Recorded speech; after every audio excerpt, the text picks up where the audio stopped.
Hey guys, how's it going? And welcome to playing versus donk bets. In most live cash games, a lot of donking is going on, and in this video you will learn how to counter those donk bets. So when you should call, fold, raise, float, you will learn what are typical mistakes and so on. So let's get started. Alright, here we have the donk bet checklist, and this will help you to define villain's range. And as we all know, this is one of the most important parts of this game, because when you have a fairly good idea which hands villain donk bets, you can create the perfect counter strategy. But if you have no clue what you should do, your win rate will suffer. And that's why you should go through those points in your head all the time when you face a donk bet. The first point is really crucial. It's the player type, because every player has different tendencies. A rock is only donk betting really strong hands like sets or two pairs or top pair, top kicker, something like this. And he is not betting middling type hands on the flop, because with those hands he will check call or check fold. When you play against a loose aggressive opponent, he has a wider donk bet range and for sure a mix of bluffs and value bets. And when you play against a maniac, he is weighted heavily towards bluffs and he has not enough value bets. He is just trying to win the pot with aggression. So against this player type, you can float more hands, and weakish hands like second or third pair definitely increase in value, because he has so many bluffs in his donk bet range. And with those reads alone, you will have a somewhat good idea what your opponent is up to and which hands make sense in their donk bet range. But that's definitely not enough. We need to break down villain's range even more. And this leads us to the second point, number of players. And here it should be fairly obvious, but a ton of people have a problem with this part, because in general, the more opponents, the stronger the donk bet range. So when you face a donk bet four-handed and you only have two overcards or bottom pair, it's the correct decision to lay your hand down. With so many cards out there, it's very likely that you are beat and that villain has a fairly strong donk bet range. But I see it all the time that people don't want to fold their ace king high or their bottom pair because they could improve. But that's just wrong, because you get the wrong price, and against stronger donk bet ranges you have really bad equity, or you are drawing that when your opponent has a set or even a stronger hand. When you play heads up, you can call fairly light in general, because villain can bet a large variety of hands. Plus you realize that you also brick the flop fairly often, so it's a better bluff spot for your opponent. And that's why we can continue heads up with a fairly wide range, and multi-way we should stick to really strong hands. Alright, moving on. Our next point is bet size, also an important indicator. When your opponent bets really big, he's polarizing his range, and when he bets smaller, he's less polarized. And what this means is, when your opponent is betting big, like 80% pot, he represents a draw or a really strong hand, like top pair, top kicker plus. And when your opponent bets fairly small, like 30% pot, he can also have weakish top pairs that he wants to value bet and protect. And this should lead you to the conclusion that you can call and raise way more hands against the smaller sizing, and that you should fold more hands against the bigger sizing. In general, when you face a huge sizing, you should stay away from hands that you can only call one street. Because when your opponent has a very polarizing donk bet range, he will continue most of the time on the turn, and even when he has a draw, he will always win the hand, because when we can only call one street, we are folding the turn against his bluff bet. And the last point is the board texture. On a dry board, your opponent has less bluffs in general, because not a lot of draws are available. On a very draw-heavy board, your opponent can have way more draws, because he can have straight draws and flush draws, or even both. So the bluffing frequency from most opponents go down on dry boards, because it's harder to find natural bluffs, and on draw-heavy boards, the bluffing frequency is higher, because people realize that they could donk with some open-ended straight draws, or flush draws, or gut shots. As you can see, when you combine those 4 points, you get a really good idea how villain's donking range could look like. And you don't need to be 100% accurate, but this will help you to avoid huge mistakes on later streets when you play against a realistic donking range. Alright, let's discuss what we should do against the donk bet on a dry board texture. So when the board is a7 deuce or queen 7-5, 6-4-4 and so on. In general, your main idea is to call with most strong and middling type hands. Like we discussed before, when you have nothing, you just fold. You don't try to spike your 3-outer or your backdoor flush draw, you just fold against villain's donk bet. As I described in the earlier foils, try to give him a realistic range, and as we learned, he has less bluffs on a dry board texture, and that's why we just give up when we bricked. If you are unsure, think in terms of equity and look it up in an equity calculator how wide you can call against your estimated range. This will definitely help you, and even when you have a strong hand, you don't need a ton of protection, because there are usually no or not a ton of action killer cards. So if you have ace king on king 7-3, it's really hard to be afraid. And when you have ace jack on jack deuce 4, it's the same story. Sure, a queen or a king is not the best card in the world, but on the other side, it's also hard for your opponent to hit those cards. The main point is that you want to keep the ranges as wide as possible. When your opponent bets with second pair to see where he is at, or he bets with pure air, you want to let him barrel, because if you raise, he is just folding his weak hand on the flop. But there are some scenarios when you also want to raise with strong hands on super dry board textures. This is when you play really deep, or you just play against the VIP and you're sure that he's calling a ton of worse hands against your flop raise. With this play, we make sure to get stacks in till the river, because in a single raise pot, especially heads up, it's super hard to get stacks in, but if we raise on the flop, this is never an issue. Even when we have 200 big blinds effective, it's not too hard. We just raise a bit bigger on the flop and use bigger sizings on the turn and river to get stacks in. With our flop raise, we immediately exploit villain's tendencies that he bet calls too much when he's a VIP, so he makes a huge mistake on the flop and we make immediate profit with this play.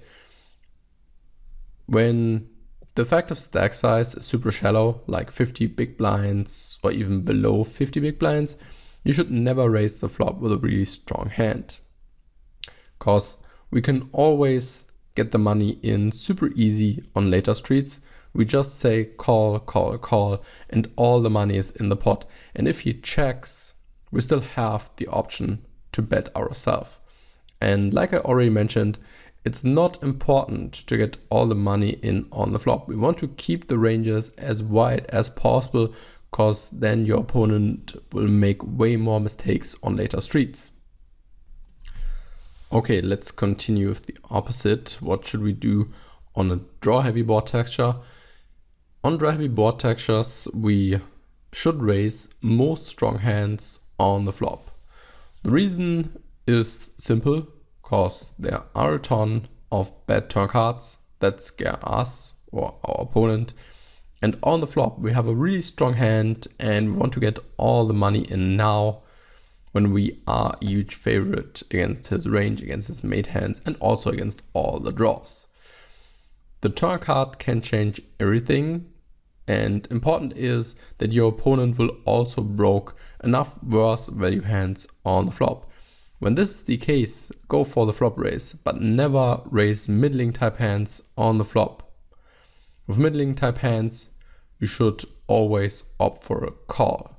And with middling type hands, I mean hands like top pair, weak kicker, or other similar hands. Because when we raise those hands on the flop, we isolate ourselves against a stronger range.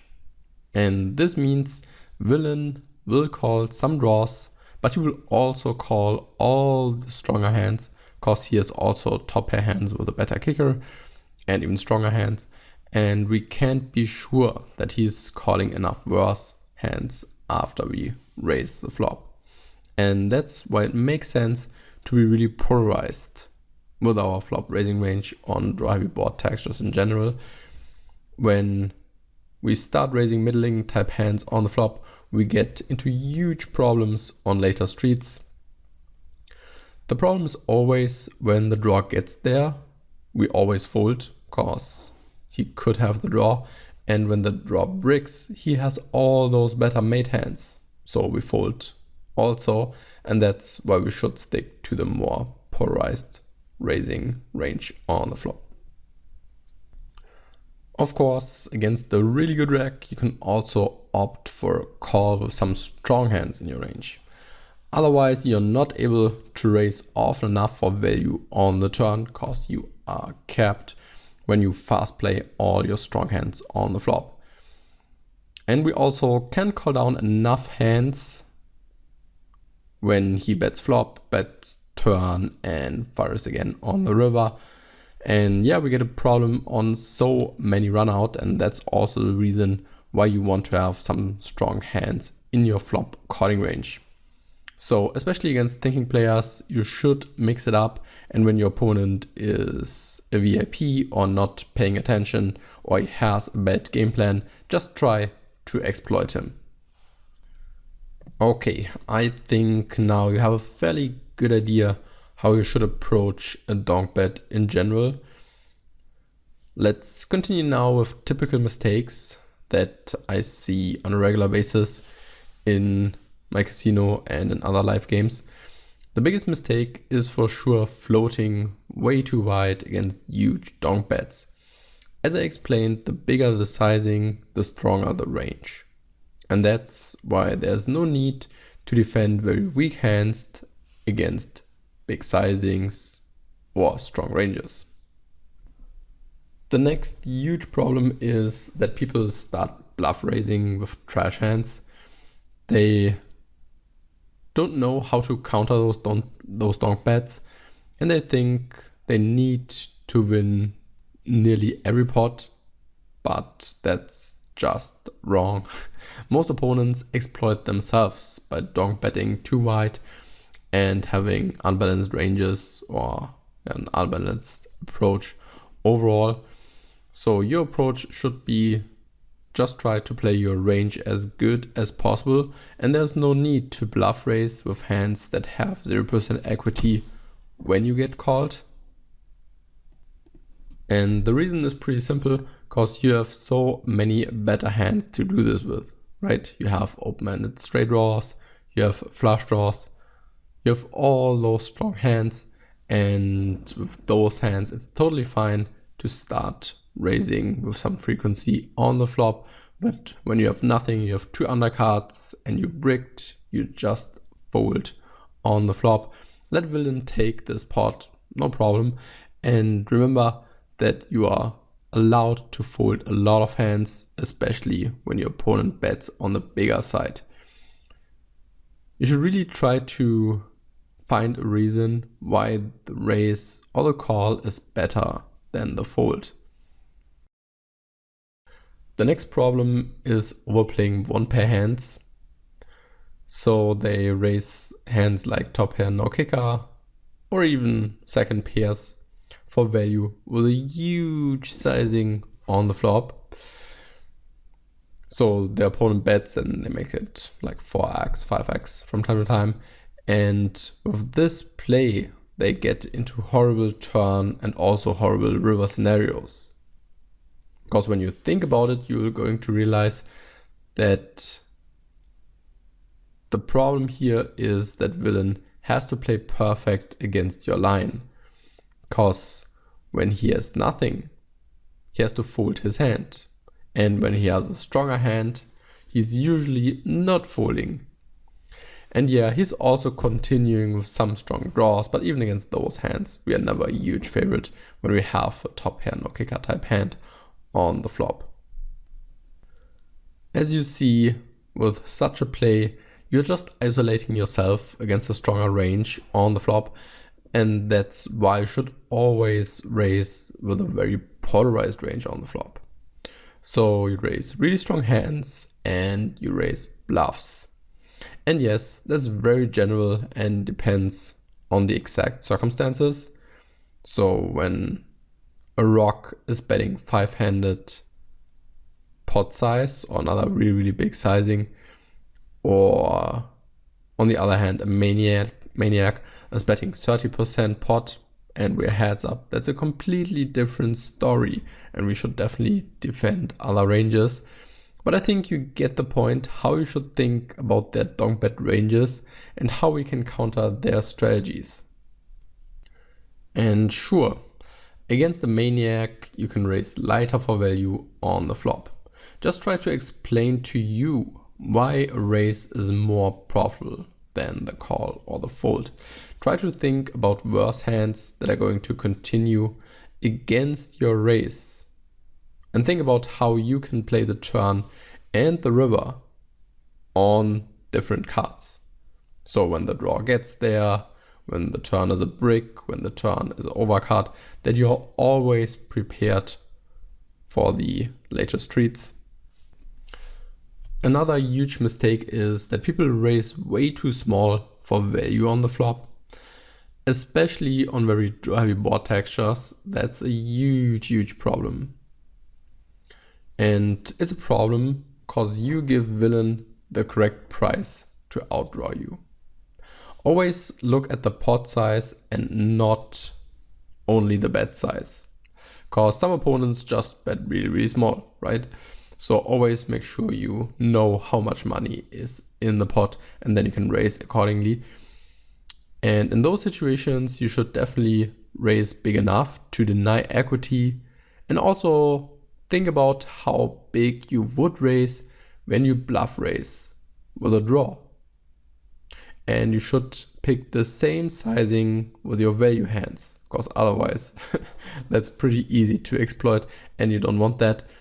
So stay away from min raises or those 2.2, 2.3, 2.5x raise sizings, especially when the board is draw heavy. Because with a draw you would never choose such a size because you want to have fold equity against your opponent, right? You want to get him to fold when he has a second pair, when he has top pair no kicker, or when he has a very weak draw. And when you need those fold equity, you need to pick a larger sizing. Otherwise, you bluff way too much, and as we all know, our opponent will not fold all the time. Sure, like I mentioned, when the board is dry, call more hands, and when the board is draw heavy, fast play more hands. I think with the checklist and all those points, you should have a good idea now what you can do when your opponent donk bets and what you can do to counter those donk bets and with which ranges you can continue and which hands to fold on the flop or on later streets. So yeah, that's it for now. I'll see you next time, and this was folded A6 for Raise Your Edge.